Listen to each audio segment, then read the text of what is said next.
Good morning and welcome to episode 75 of the Jaguar Report podcast. My name's Gus Logue, joined as always by my co-host John Shipley. John, I had a pretty good weekend. Saturday, didn't have to watch the Gators lose. Sunday, got a full day of NFL Red Zone.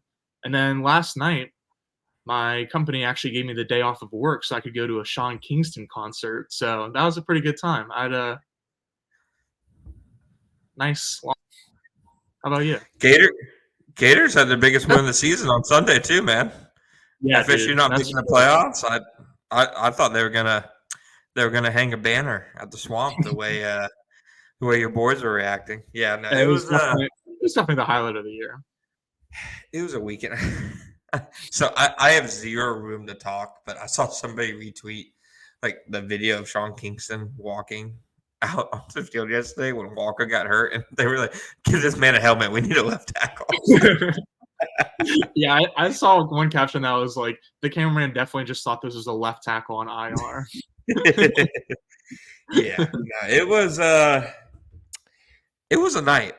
It was definitely one of the most bizarre games I've covered. Like, this is episode 75. Who would have thought, by the way, that we'd get here? But that also roughly matches like the number of players who left last night with an injury. It felt like every drive, like they lost the quarterback, their leading receiver, and you can argue most consistent receiver, starting left tackle, starting slot corner, their best run defending defensive lineman. Tyson Campbell has a quad injury. Gregory Jr. left with cramps. And honestly, I think I'm probably still missing somebody somewhere in there. I probably have. It was fitting that they wore black because that was a funeral for their Monday Night Football Yeah. I just can't get it out of my head. First Monday Night Football game in 13 years, and it goes like that. Like, I've covered a lot of nightmarish Jaguars games, but most of them the team's been bad for. So, like, when something bad happens, you can kind of just, chalk it up to that. Oh, everything's going wrong because this team sucks, This was worse than the 49ers game. This was worse than the Houston loss in week 3. Just like trying to think of bad losses they've had at home under Peterson. This was worse than not scoring a touchdown against Houston last year at home. Because just the amount of injuries that took their toll. And they entered this game relatively healthy. Like, their only injuries entering this game were Cam Robinson, Jamal Agnew, which after Parker Washington's performance last night, I'm not sure how much Agnew really factors into things to begin with. And Brenton Strange, who has one target over the last month and a half, which I went back and looked at some of my tweets about Strange's usage from the offseason when so many replies were like, I think I'll defer to Doug Peterson on this one when it comes to tight ends. And no. I was right about that one. I'll take the dub on that one. And then Doug Peterson's deferring to Luke Peterson. Farrell. So. Exactly. And Josh Peterson being active for 7 special team snaps while you ended the game with only 2 healthy corners because you made Buster Brown inactive because he doesn't play special teams. It was literally everything that could go wrong basically did go wrong for them last night. And I felt for the fans and for the city, honestly, because you could feel like the electricity, at the start of the game, how excited people were, how happy people were to be back in prime time, and then for things to go like that. And I know obviously Trevor's injury isn't as bad as it looked. It seems like it almost never is with him. Like, I feel like it's weird. I feel like he could get hit by a car and they'd come out the next day and say ankle sprain. Right. Or like, oh no, he just nicked his toe. What Doug say last year? He'd be like, it's just a toe. We were kind of asking about it. Yeah, no, it was. It was exactly. It was one of those games where it just felt like everything, like even when things were going good, you just felt like you were waiting for another shoe, to drop. Like the second McManus missed that field goal after Trevor's injury, I basically chalked that up as a loss. Yeah, it seemed like everyone else did too. And then like that was the big thing that people kept coming back to after the game, especially Doug Peterson. He was like, "Well, we had that kick to tie it to send it into overtime, but we really should have been winning the game at that point." So I was like, He, "All right, we he know said he's a little it upset about again it." today. He said it again today, Yeah, he did. twice in 12 hours. He doubled down on it. Oh man, yeah. What was like your immediate reaction to the Lawrence injury? Because obviously, like Peterson today said today that it's a high ankle sprain, so we can expect him to be out for a week or 3 probably, but back for Can we? that's my expectations, is that, like, he'll miss the Cleveland game and then be truly questionable for the Ravens game is, like, what I'm thinking right now. I think he should miss the Cleveland game. That'd be the right thing. I'm not sure he's going to, dude. He's he's like made of whatever the hell Wolverine was made of. It seems like he's Wolverine mixed with Gumby mixed with Furio from The Sopranos Just because of the hair? and the face. Oh, yeah, no, the face makes sense, actually. Yeah, yeah. So no, he's Yeah. I, he's kind of like not to compare him to Big Ben because that's offensive on and off the field, but he reminds me of Big Ben and to the point where like obviously he's not similar at all in terms of build and stuff, but like it seemed like that one meme of Big Ben where he has like the cast on and he's all bandaged up and then he has ice on the other shoulder and stuff. Like he definitely was very Yeah, yeah. performative about it, but it seemed like he could play through any injury. That's kind of how I see Trevor. So we'll see how it goes this week. Like Doug already said, like CJ is going to get all the starters reps in practice, but I don't know. We saw this happen against like on a short week against the Saints. I know an ankle sprain is probably different than like an MCL sprain, but I'm not sure I'd be ready to rule him out. But definitely my immediate reaction when it happened Mhm. was, they're screwed because Yeah. he's he was having a terrific game, dude. If Yeah. he doesn't get hurt, I think they win that game because I think he, leads a touchdown drive either at the end of regulation or in overtime. Like he wasn't missing yesterday. Like literally like a few of the bad plays that he had were like him going for kill shots instead of him just like taking check downs. But being more or Right. less he was converted. It was his best game by adjusted yards per attempt, which is better, like a better measure of performance than yards per attempt. It was his best game of the year by net adjusted yards per attempt, which factors in sacks.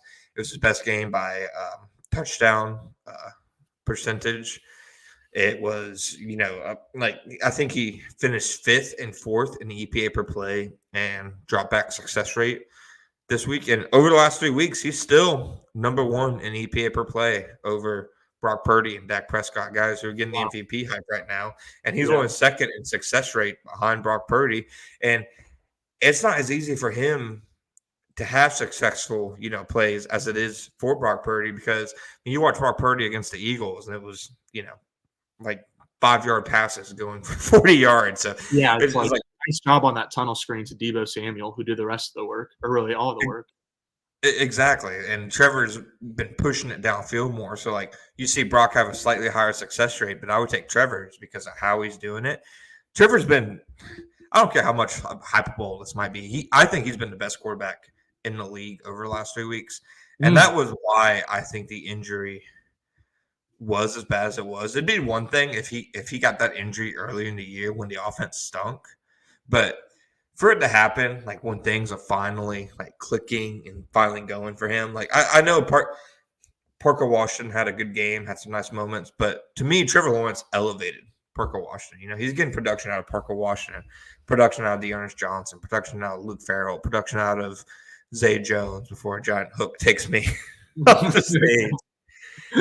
That was my immediate reaction was that it sucks because he had been playing so well. And then after what we heard today from Doug, I don't know, man. Like they're still in a dogfight for the playoffs. I tweeted on Sunday how they didn't get any help from the Titans and the Broncos and the Commanders. And somebody, not to be named, was like, well, they don't need their help. They just need the Packers' help. I can't see a scenario where they don't win the AFC South. Well, here's your scenario for one. And for two, I disagree. I think clinching a division is important in the NFL. Like, how do people think the Jaguars made the playoffs last year when, like, I know getting that 2-game lead over Houston entering this last month and a half was significant, but to think that the division was wrapped up even entering last night would be foolish. And now it's obvious, like them and the Colts are only 1 game back. So you start CJ Beathard in Cleveland. If they lose that game, I don't have it in front of me I think the Colts play the Bengals. I don't have it in front of me who the Texans play, but I mean, these last 5 weeks could get interesting if Trevor missed. Okay, Texans play the Jets, so I mean, the Jaguars very well could lose their AFC South lead within a span of like 6 days. Yeah, I think it's definitely significant that like the Colts are all of a sudden there at 7-5 too with the Texans. So like it's not just like that you won against the Texans a couple weeks ago and it felt like kind of put Houston in the rear view mirror, but now all of a sudden the Texans and the Colts are kind of like just right there. And yeah, I agree that it's important to win a division. I also agree on all your points about Trevor. Like I thought the only like throws I thought he would have wished back were like the ones that you just said where he like just kind of like forced it deep and just to give Ridley a chance on a couple of ones. And there was one that even probably should have been caught right before the half. But generally, go ahead. That was such a weird one, dude. Like, I don't know who to blame. Like, the snap was bad. Right. Trevor still should have caught it, even though it was a bad snap. Like, I feel like if Trevor if the snap's clean, maybe that's even a touchdown because Ridley was like running by the dude, and yeah, it was like when exactly. It was like when a receiver is like looking at where he's going to run before he catches the ball. Like I feel like Lawrence was like looking at where he was going to throw it before he caught the snap. So that was a little unfortunate. It still had a chance to like be completed, but ended up obviously not working out. But yeah, I like your take or the best quarterback over the past 3 weeks. I think like Dak would be the only person I would argue with, but I also think Trevor has had like a little bit of like a tougher test. Like Dak isn't really playing a lot of tough defenses right now, honestly. And it's not like Trevor's playing a lot of great ones, but again, with like the way he's elevating players to your point, and then comparing defenses, I think it's fair to say that Lawrence has been the best quarterback for the past 3 weeks. Just happened. I was just speechless. Like I was live tweeting for Big Cat Country, and I felt like I was there for 10 minutes and just didn't type a word because I just didn't know what to say. And like obviously it's tough when you don't know the significance of the injury, but I assumed like based on Lawrence's immediate reaction that he was pissed off because like he knew it was bad. So then I was like, oh no, it's bad. But I think Lawrence was like, actually pissed off when it happened just because like it was not a bad route by number 11 and like just like miscommunication, bad timing, whatever coach speak when you want to use. But like the play like didn't work. We're not gonna say anybody miscommunicated. That's the hot button. Evidently, no. They communicated poorly, but no miscommunications. That was definitely right. like the thing. Like Walker Little has been getting killed for that play, but you go back and watch it, and it was like it's a tough situation. You know, a 6th-round rookie who really hasn't played any offense, this year really at all. It's understandable that he wouldn't really be as quick to react in that situation. But I don't know, it's kind of like the chain like events. Like if Christian Kirk doesn't get hurt, Christian Kirk's in for that play, and Christian Kirk is ready for that ball, and Trevor gets rid of it, etc. Even if they don't get the first down, they're closer for a field goal.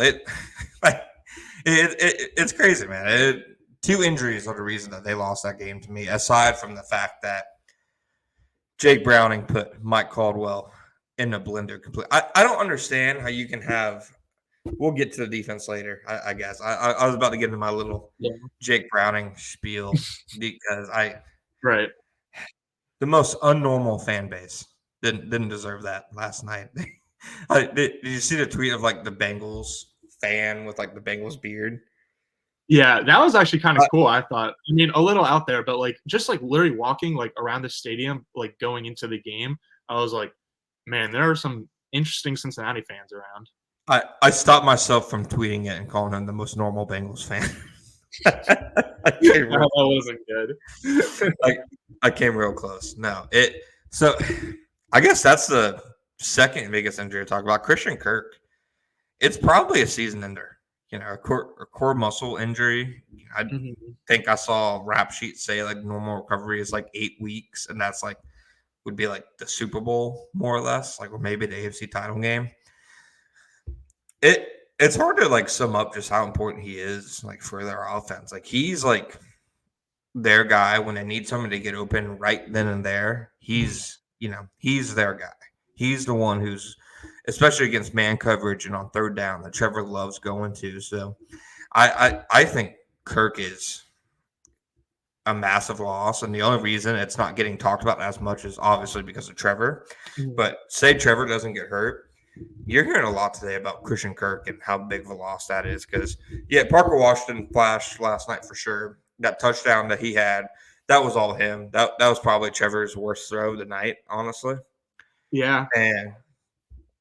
But I mean, you saw in the play where Trevor got hurt. Like, he had some flashes, but there's still a significant drop off from Christian Kirk to him. Yeah. So I I don't know how they offset that.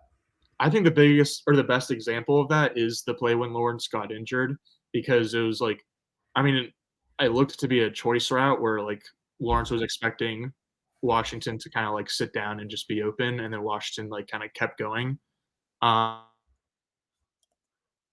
and so like it's just like that is better than anything else because like obviously Washington had the pretty cool touchdown. And he had a couple other like first downs, and so it was nice to see that he like went into the offense and more often than not kind of like picked up where Kirk left off. But like when it's like crunch time and like those third down situations and in the red zone, and when you like need to have chemistry with your guy in order to like know exactly when and where they're going to be as pressure's like bearing down on you, that's definitely a big deal. So like you might assume that like Parker Washington like makes sense as a good replacement just because of like his size pretty much and just like being a slot guy, but he definitely doesn't have like the nuanced route running or the connection with Lawrence or like the speed to get away from defenders farther down the field. So yeah, it's definitely a big blow for the Jags. I will say So though, I thought Zay Jones had kind of a encouraging performance. There was in the first quarter he had what looks like a third down drop, but it was deflected at the line of scrimmage, and that's honestly a pretty tough catch to make. But I was encouraged by like what he showed in his 4 catches or whatever it was. no, I thought Zay had his best game of the year. You could tell he's definitely still kind of gutting it out with the knee injury, but I thought other than the deep pass where I think he just simply wasn't fast enough to catch it. You know which one I'm Mhm. talking about on like the sideline Yeah, near Lawrence like sailed that us. one a little bit. It was like Zay was open. He probably that was probably his worst throw of the game. Honestly, he just overthrew it. But also, yeah, Zay was pretty slow. I get your Keep point. in mind, fair enough. He overthrew it and shouldn't have expected the receiver to run more than the 4.8. But nonetheless, I agree with you. I thought it was a really encouraging game, from Zay. So Evan Ingram's best game of the year too. I thought uh, Yeah. people were complaining about Ridley. I didn't see what there was to complain about. He I thought he should have drew like 2 different flags. It seemed like they were kind of swallowing the pass interference flags last night. The drop I get to an extent, but I don't think anybody should kill him for that. That was such like a busted play. Like maybe it was the difference in the game because they probably could have got a field goal before half if he gets it, etc. But I don't think it's worth killing him for that. I saw people getting mad about like the missed end zone throw to him before Trevor had like his I think it was before the Parker touchdown, but Trevor, again, like we talked about going for the kill shot, had a wide open Zay Jones like in the flat. He probably wouldn't have scored, but he definitely went for the high degree of difficulty throw to Ridley, which I don't think anybody should kill Ridley over. But you look at all these weapons.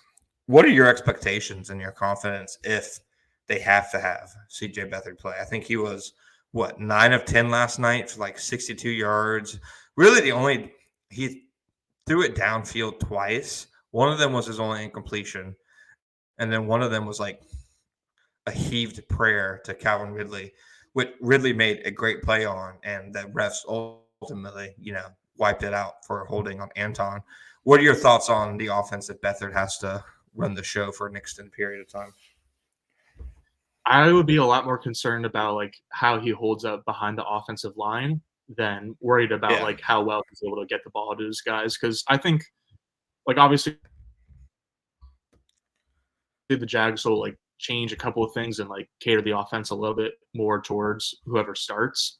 But generally speaking, like the offense is going to be the same, and like they're going to operate largely as if Lawrence was in the game, at least on like first and second, and the majority of the game, like they're going to act as if like a 90 or 95% Lawrence is in the game. I feel like, and so obviously the Kirk injury stings, but like with Zay and Engram having like two decent performances, and then Ridley, like for Ridley, it's really all about your expectations for him. Because if your expectations are still that he's going to be AJ Brown for the Jaguars, then he's going to disappoint you. But if your expectations are what like the Jags' expectations probably are, in that he's like a good number 2 receiver and maybe like a good number 1, but he kind of like needs to be part of a whole passing attack. He's not like a passing attack by himself. Like he's not Justin Jefferson.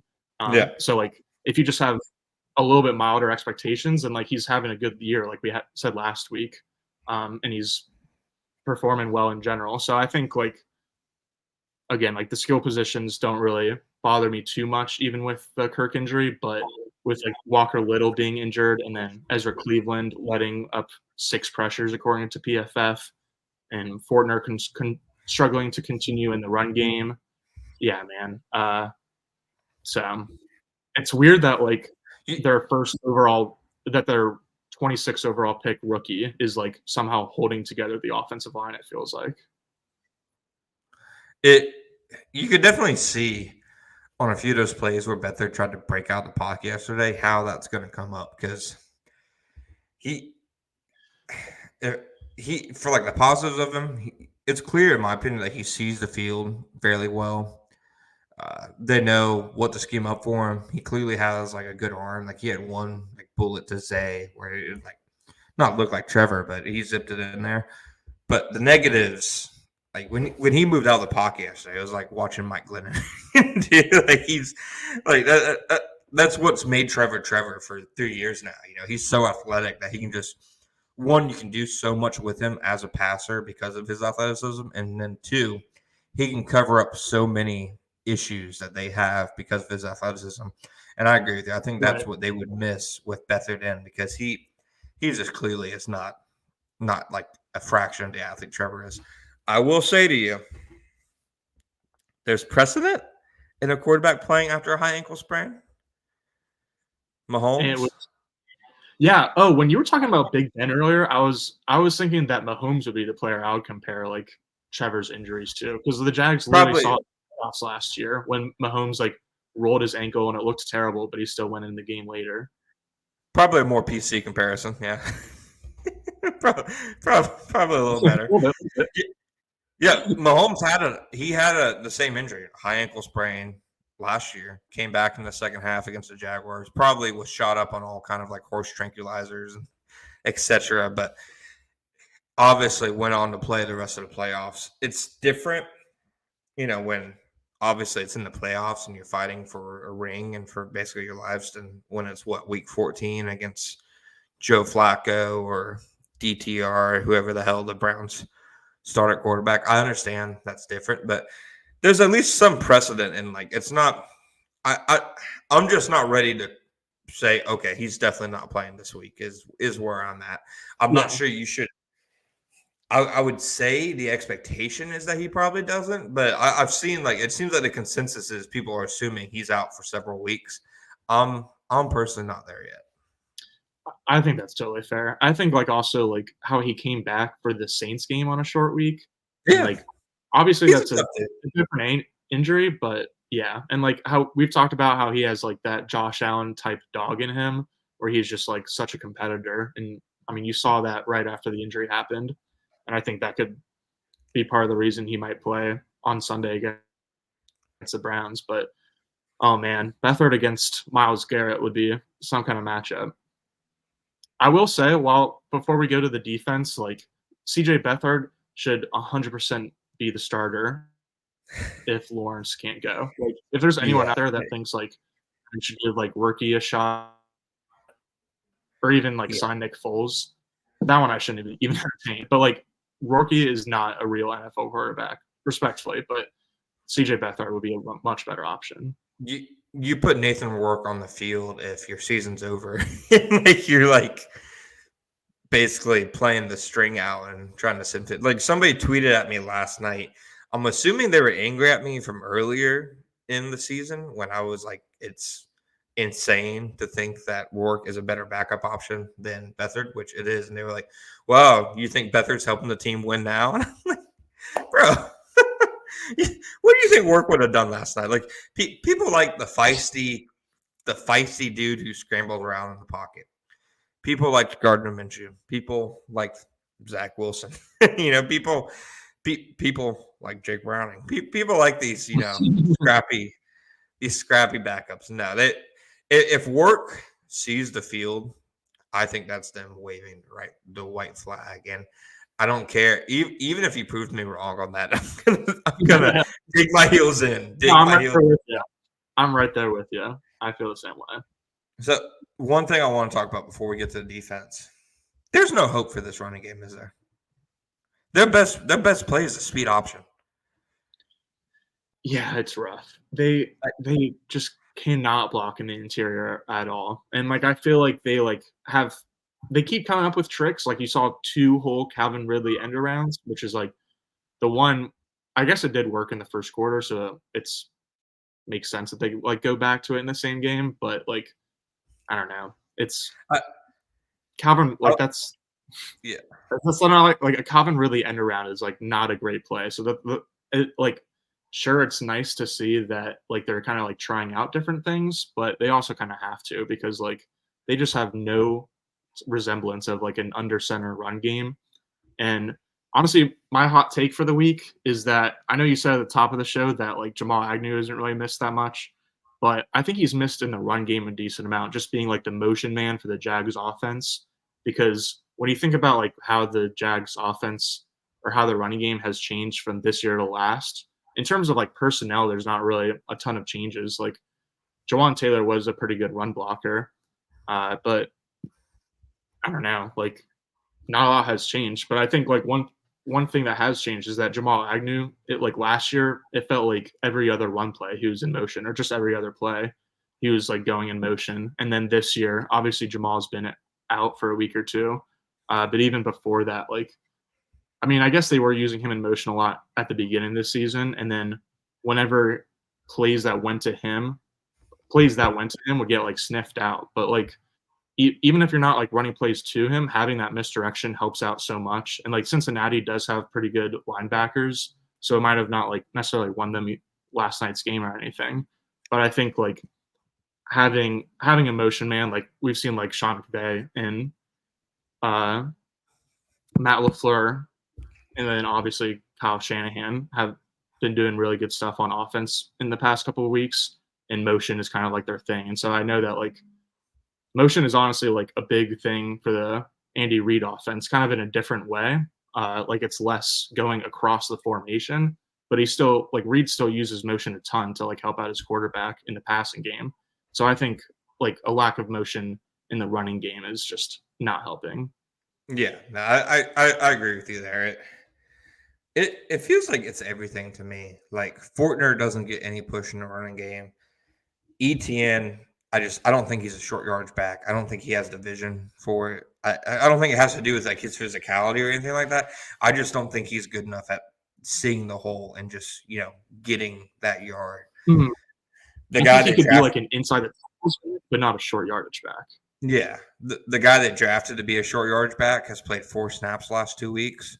2 of those have came on quarterback sneaks, which I guess the bulky ball of the week is that Tank Bigsby. They're scoring a touchdown 50% of the time that he's on the field the last 2 weeks. But I'm pretty sure on both of the quarterback sneaks, it was like what they did is like plan a run to Tank, and then Trevor just killed it and snuck it himself.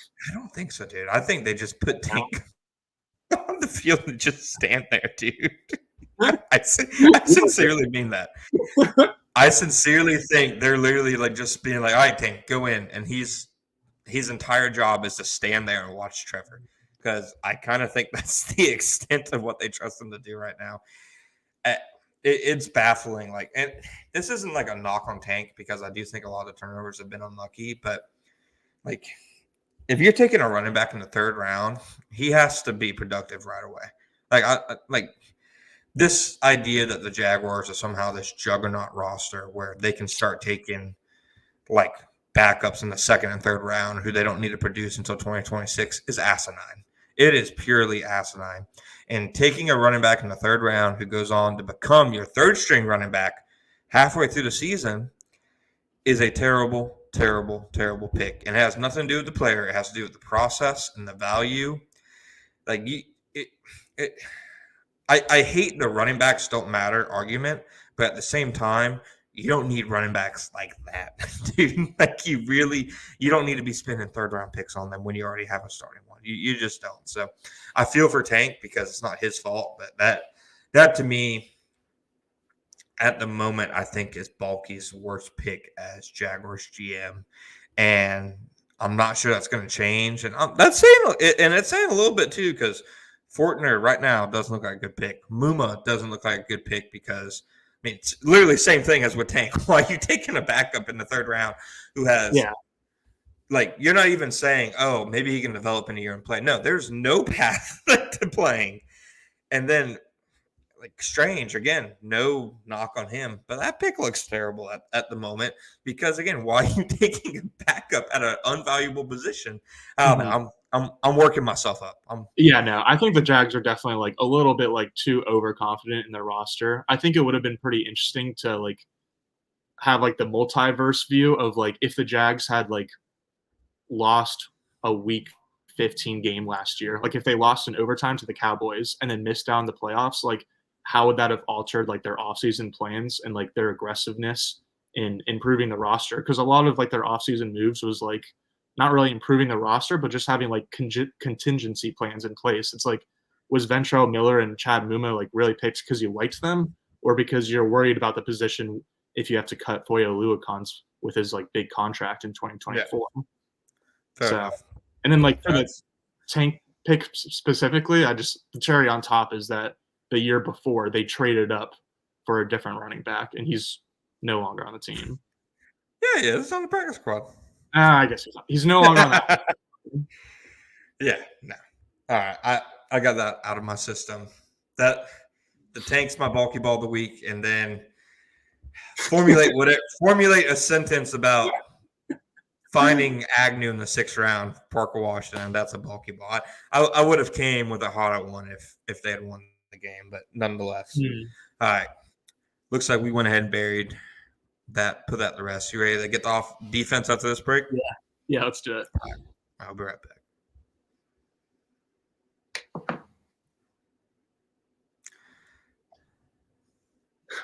Okay, there we go. Yeah, that's why. That's for those who listen to the pod instead of watch it. That right there is why you need to watch it. We're getting the Gus Logue after dark show over here. Dark special. Yeah. Oh, okay. You're putting on black to talk about the defense. I respect that. I respect that, dude. Yeah. Look at how they massacred. That means I'm gonna need a drink with it. Yeah. Look at how they massacred our boy. Look at it, dude. Poor Mike Caldwell, man. Not poor Mike Caldwell, because like it was their fault, but that was the worst defensive game like they've had under Caldwell, right? Like I know it's the most yards they've given up, but that to me, they stopped them 3 times all game, and really, honestly, stopped them twice all game because one of those stops was a missed field goal that went off the crossbar, which the crossbar has evidently been the special teams performer for the last 2 weeks. That's like the only winner of the game from yesterday is the crossbar. Yeah, so I'm struggling to think. Like, I think yesterday was worse than like the Lions' performance that they had last year because like that was a healthy Lions team. I'm sorry, dude. Is Jake Browning better than maybe I gave him credit for? Sure, maybe, but come on, come on, I was thinking to myself, come on. should we like be giving credit to Jake Browning? Like, did he actually play like a really good game? And no, like he played a good game. He had a really good process. I guess I'll give him credit for. Like he knew where to go to the ball and when. And like part of the reason the Jags didn't go to a lot of pass rush is that he was pretty decisive for the most part. So I guess I'll tip my hat to him on that part. But like he's still like a bottom 5, bottom 3 starting current quarterback in the league, right? Playing like the worst defensive performance of the Caldwell era because it was the most yards allowed by them, and it was the second most EPA per play allowed. Trying to remember what was the which first, game the 49ers game?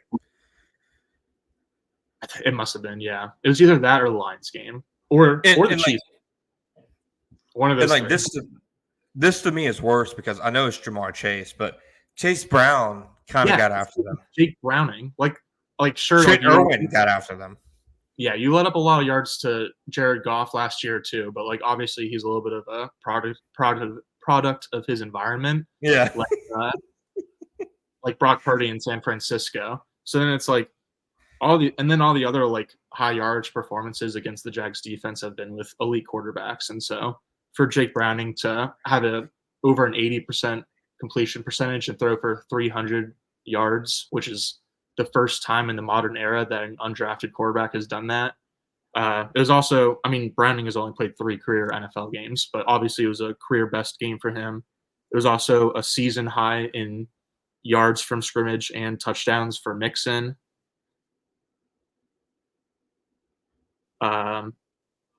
Yeah, I thought I had one more, but that's it. It was bad. He had 7 attempts over 10 yards out of 37. So it's not like they were airing it out. One of those was his longest pass of the game, was obviously a 73-yard touchdown. I think Josh Allen even said after the game, he was like, yeah, that was probably his best play of the game. Otherwise, he kind of did what he needed to do. Like, he clearly RPO'd them to death. A lot of screens, a lot of quick game. Doug Clawson with CBS tweeted this out last night. Jake Browning is only the 10th quarterback in NFL history with a completion percentage of 85% and 350 passing yards in the game. The other 9 are Tom Brady, Peyton Manning, Johnny Unitas, Vinny Testaverde, Chris Chandler, whoever that is, Drew Brees, Lamar Jackson, Justin Herbert, and Rich Gannon. It was not only like the best statistical quarterback performance of the year, it was one of the best like ever. Yeah. They need to own that, you know? Like, you can't let Jake Browning have one of the best quarterback performances of all time. Like, if you want to be that elite team and that elite defense, that doesn't happen. So that was my big takeaway with the defense, is that they simply aren't there yet, because I don't care. I know Jamar Chase is super talented. I know T. Higgins, I know he wasn't super involved. I know Joe Mixon's really good near the goal line, etc. But you can't let Jake Browning do that and be considered a top defense. So I'm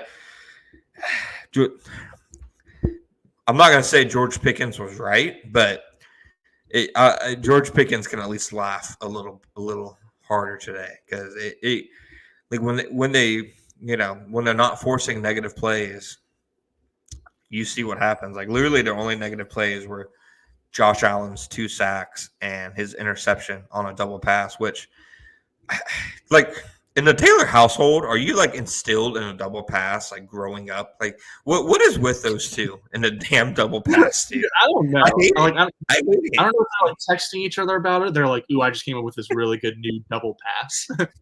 I'm just excited for the day that one of them tries a triple pass or something. But because you were at training camp, dude, you saw the double pass at training camp a ton, didn't you? Multiple times for sure. And it was like the only like trick play that I can remember off the top of my head. And it was like they did it multiple times. And it's always with Kirk, who like never completes it.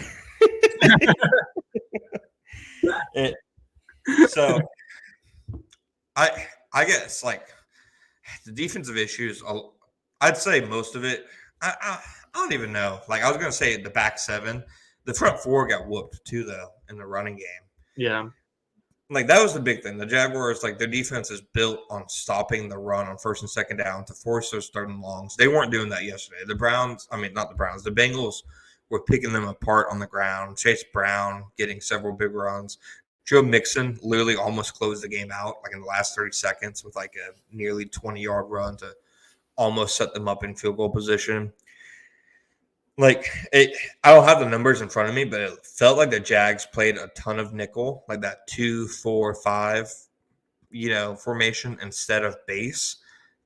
Bengals kind of forced them into that, but you could just tell the two guys in the middle, whether it was Robson Harris or Gotsis or Devon Hamilton and Fuller Fatukasi, just weren't winning their one-on-one. So when you're not making them one-dimensional and making them play with one hand behind their back, then they're able to do all the play action stuff and all the RPO stuff. And then the compound on top of that, nobody in the back seven was winning either. I thought that the linebackers got picked on, honestly, a good bit, especially with the play action and with motions and stuff like that. I thought Tyson Campbell, I think Fred Taylor said after the game that Tyson Campbell had his worst game as a pro. I'd probably agree with that. He gave up several big plays. Obviously, the touchdown to Chase. He gave up a first down to T. Higgins where he just got put in a blender, in space. He didn't look healthy. He hasn't looked like Tyson for most of the year, but especially like this game, he didn't look like Tyson. And then the tackling, Rayshawn Jenkins had a really rough night tackling. I thought Darius Williams, he started out really strong. Like that first drive, Darius Williams played with his hair on fire, but after that, I thought he struggled with tackling. And then the one thing I saw from our vantage point, I know a lot of fans at the game have said this, they struggled like literally lining up, dude. Like once Elmer's, Trey Herndon, the glue guy, came out of the game on the second play of the game with a concussion, like Gregory Jr. basically they had to help him line up for 3 quarters. I'm sorry. That's what I saw. Like they were literally telling him what to do on essentially every play. On Chase's big touchdown, we talked about this last night at the stadium. Baldy tweeted out the all-22. I'm not sure if you saw it, but you can see Cisco is late in his rotation getting over the top because he's like literally telling Devin Lloyd, like, no, you need to line up here on this play. I know Doug got a little testy when it came to communication issues, whatever, last night, but for whatever the reason, like they just looked so like out of sorts last night. And it was on offense too. I mean, we talked about Parker not knowing what to do on that one play. And that wasn't the only play. They had to use a timeout on another play because Parker Washington, it looked like didn't know really, what to do. Yeah, and how to line up. Too late, so they had to burn one. Yeah, so. And then Evan Engram apparently asked for a water bottle because he thought there was going to be a timeout and there wasn't one. So the Jags staffer ran onto the field, which was then penalized. So the Jags had to like call a timeout in order to wash away the penalty. I didn't know that was a thing. I had never heard of that before. Never. They put that in on Sunday night after the Sopranos character at the Eagles game. Yeah. That's what they did. Yeah. That's what they did. You don't talk about this thing of ours. Dude, that dude from the Eagles is definitely well connected. I was listening to, I forget what podcast it was, but someone was like, have you ever heard of a Eagles player getting in trouble? I'm sure it has happened, but like, have you? Does Jalen Carter count? No, because it was before he was on the franchise. Once you're in the building, that guy will take care of you. Yeah, fair enough. He's definitely in the garbage waste management, business. That big waste management guy. Yeah, so like those are all the issues I saw from the defense. It was they didn't know how to line up, they didn't tackle, they didn't stop the run, they didn't cover. But other than that, Miss Lincoln, how was the play? Other than that, how things go? Yeah. I thought the two big things were Doug said after the game in terms of like what happened on defense. He said like, well, we failed to stop the run, and that's like their whole thing for the defense is like stop the run, have more fun. And so I agree with him there that like you broke it down really well how like they were starting out with 4 down linemen, but then like whoever was the 2 defensive tackles in the middle just like weren't winning their one-on-ones. So it forced them into a couple of different looks.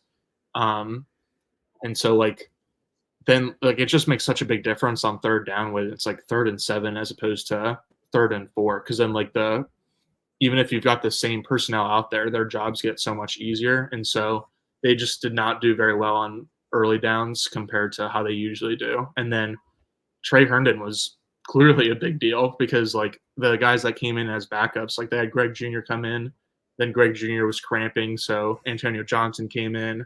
Then they tried their like dime package again where they had 3 safeties and put Dewey on the field.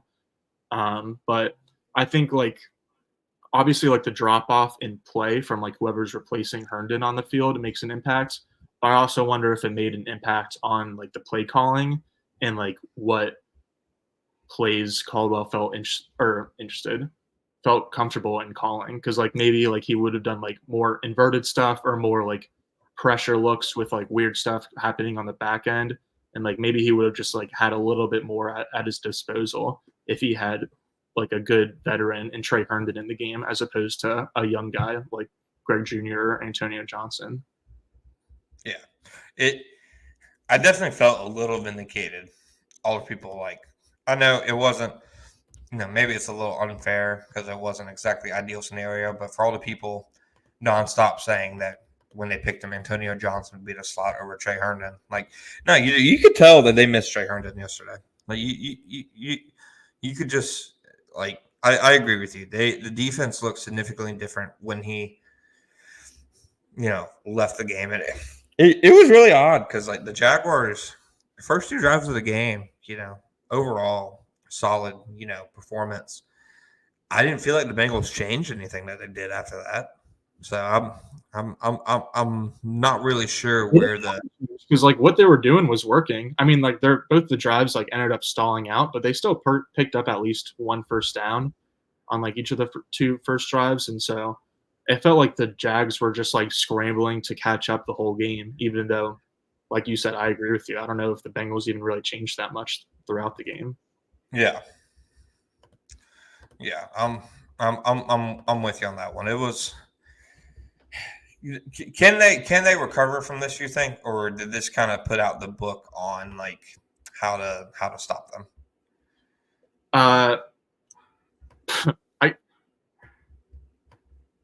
A little bit of both for the offense, where we talked about like how their strategy in the offseason was to like just like add depth and like just like make the current roster a little bit nicer rather than like genuinely trying to improve and like become like a really good contender, which a little bit is definitely that they're just like trying to be careful about the future and they're not trying to get into like a Saints situation with the cap or anything like that. So It's not like they're like out like spending a lot of money, but like on day 2 and 3, like you can spend picks on like players who might actually see more playing time. So yeah, like they just didn't have a good enough roster, I guess, is what like the biggest takeaway was, is that like they've like had like kind of like kept adding to their depth, but like a lot of people like didn't really expect the defense to be good this year because it was the same roster as last year. And then like this is the first game where like that kind of felt true, where it's like where was the improvement actually supposed to come from? Because it felt like the improvement was mostly just like them like buying into the system, being in the second year, communicating better. But then last night at home, like you're not able to communicate like really at all. So it's definitely troubling. But I think I'm still like on the Caldwell boat. I think he's still got the goods, and he was just like kind of dealt a bad hand last night in terms of like all the injuries. Like fully thought.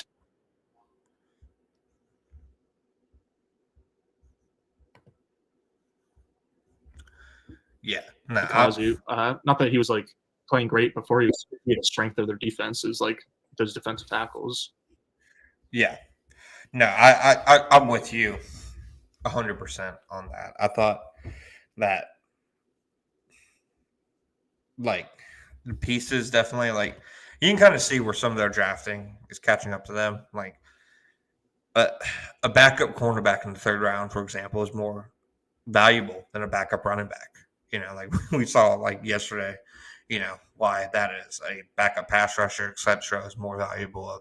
Hell, a backup defensive lineman is more valuable. And I said that today, and people were like, well, what defensive linemen were there for them to draft? They just re-signed Hamilton. They weren't going to take one. I took Tyler Lacey the next round. So, yeah. Oh my gosh. I don't think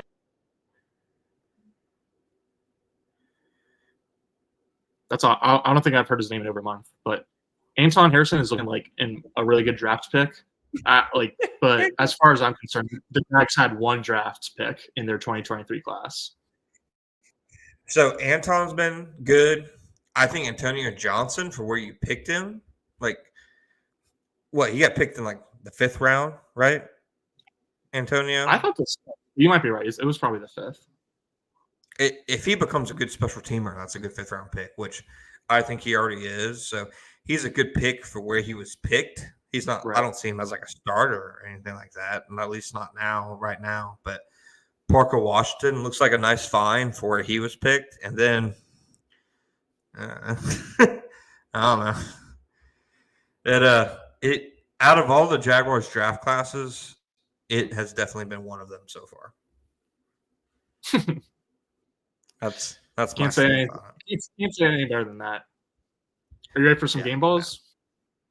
Yes, sir. After this break. Hmm.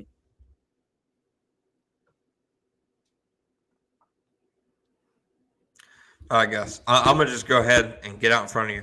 Special teams game ball, the crossbar. Oh, yeah. I should have taken it. I'm getting that one for you. Who are you gonna say?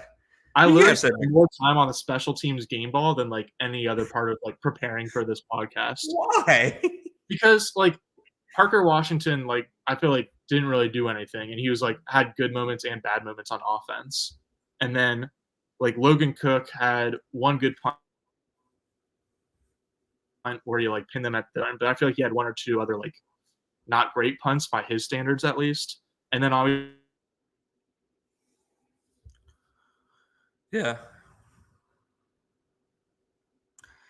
Brandon McManus missed a 48. Oak graduate Shaq Quarterman for his.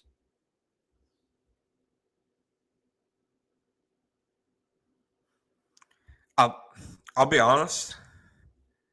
I'm a little shocked you're not giving it to Josh Peterson.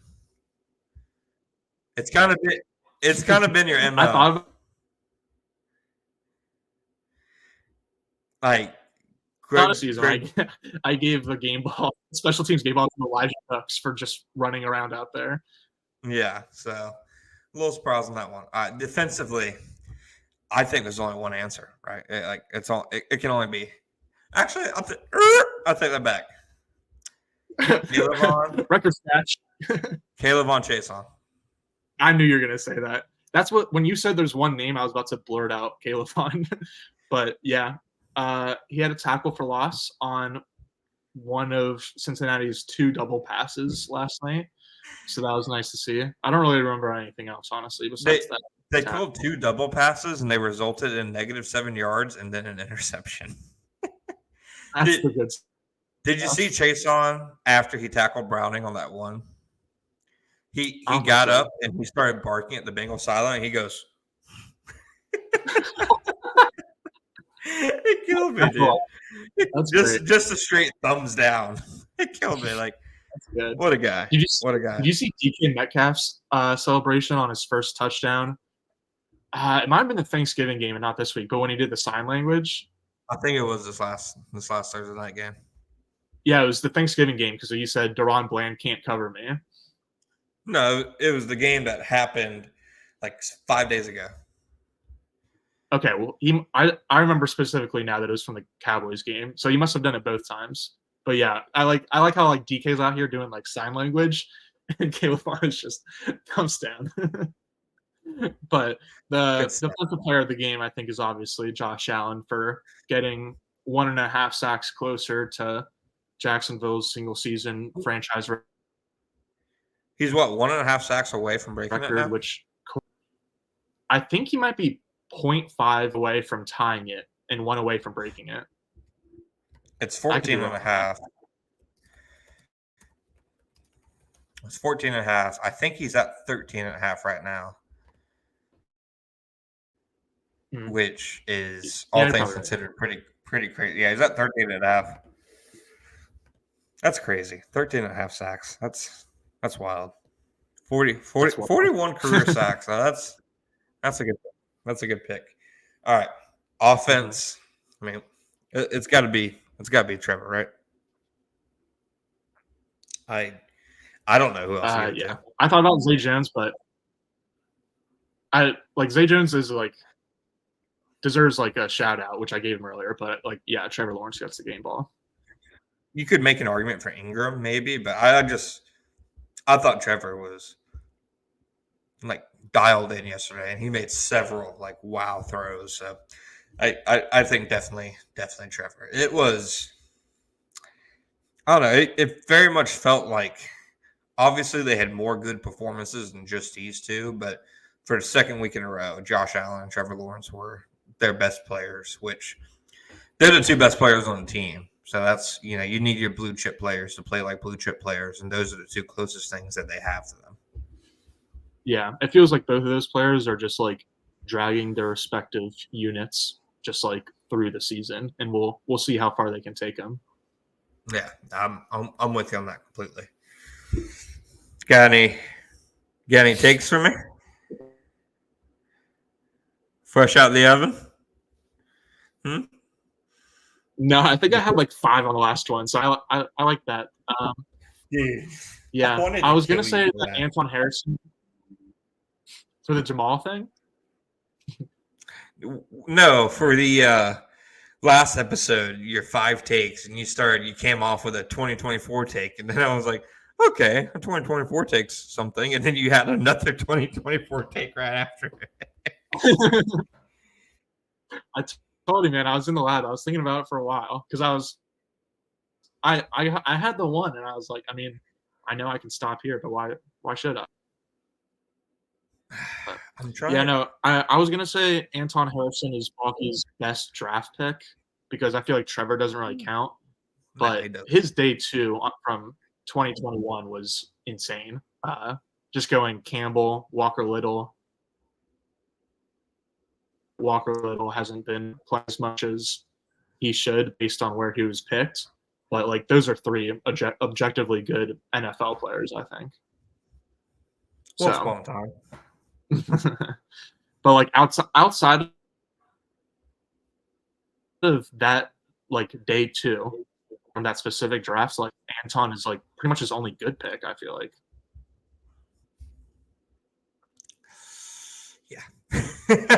Yeah.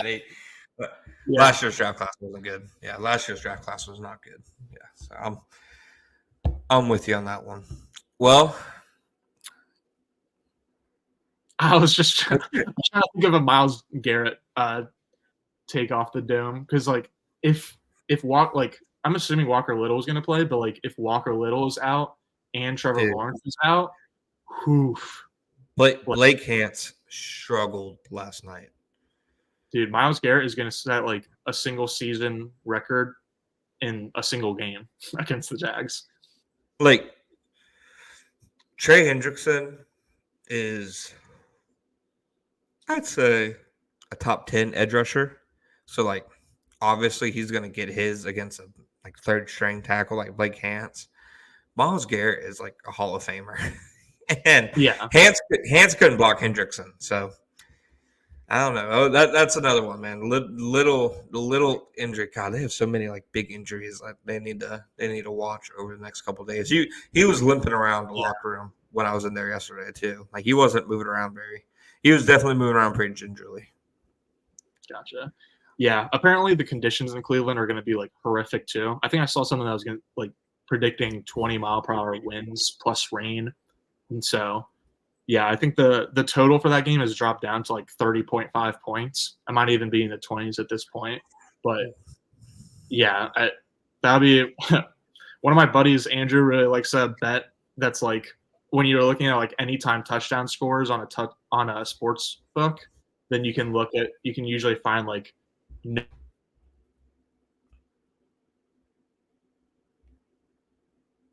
no team scores a touchdown if we're going to get a Joe Flacco versus Nathan Work versus CJ Beathard in the rain.